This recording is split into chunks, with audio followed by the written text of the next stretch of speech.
Hi guys, I'm in my backyard today, and that thing behind me that you see up there, that there's the sun in all those clouds. So I don't know how much of the, oh, can you even see it in there? Yeah, I guess you can. When I was driving home from work today, it was a clear sky, and I could see clearly just this little part of the moon, little crescent part of the moon, where it started to cover the sun. You wouldn't see that right now from this angle, but that there is the sun, people. And what I could see earlier was just that little crescent just starting to cover over. But anyway, so I'm here in my backyard, and I thought I would just sit out here. I have a chair for you and one for me.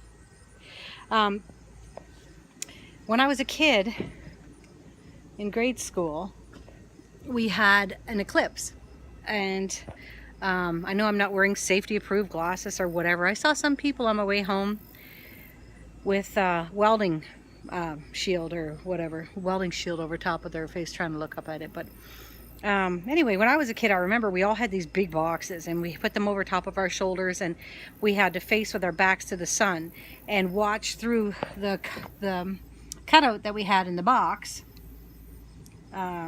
the actual eclipse. You can see the eclipse. Maybe that's a fail, I don't know, but maybe I'll do it like that, and then hopefully you'll see a little bit of the eclipse shadow, whatever, shining through that, through there. So I brought my crocheting so I could occupy my time until this big change happens.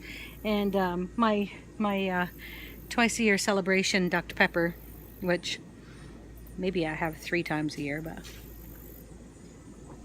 there's some squirrels up in that tree there that are having a heyday, and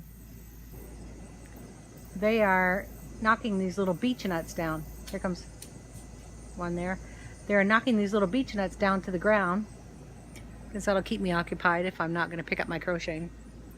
And I got my selfie stick so I could take a couple of pictures of me and the whatever is going to be happening in the next little bit. So it's close to 3 o'clock. I think this thing is supposed to be totally done by 3:40 something, 3:42.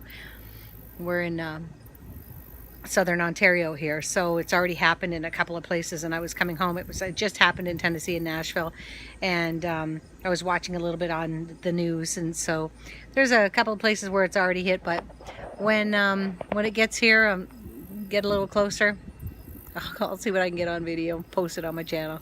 Bye guys.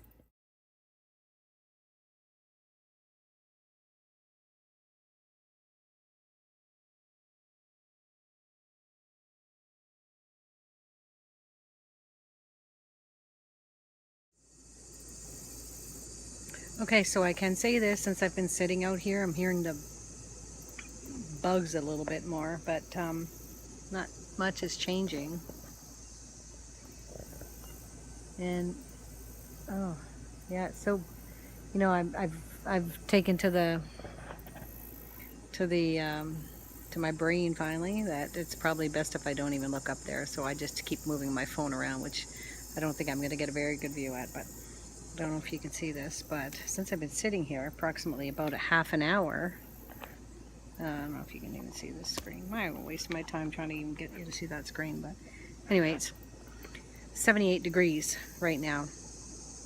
When I was coming home, it was 29 or 30 degrees Celsius, so 28 is 82, like 84. So it might have cooled down like 5 degrees or so since I've been sitting out here. I mean, it's not, oh my God. Oh my God, I'm not a bug person. And the fact that I'm sitting out here in this heat with the bees coming at me every once in a while, just want to capture this, whatever it is, because I remember it being really cool as a kid. And I'm sure it's really cool, and if I had a better camera, or if I was sitting with somebody, maybe it would be a little bit better, but I'm just here trying to capture it on my iPhone. Yeah, So far I saw a really cool, it was really cool. I saw a plane going through the cloud and going right by the sun. I can't imagine what that was like. I mean, the sun is so bright today, and they probably have all the windows probably closed on, not closed, you know what I mean, the shutters or the screens closed on all the windows on that plane, but bad timing for that plane. They were probably hoping that they would probably catch it while it was pitch black or somewhere. It would be really cool if you could be flying near that, unless maybe they don't have planes flying in that flight path in those times. But anyway, I'm going to keep you posted.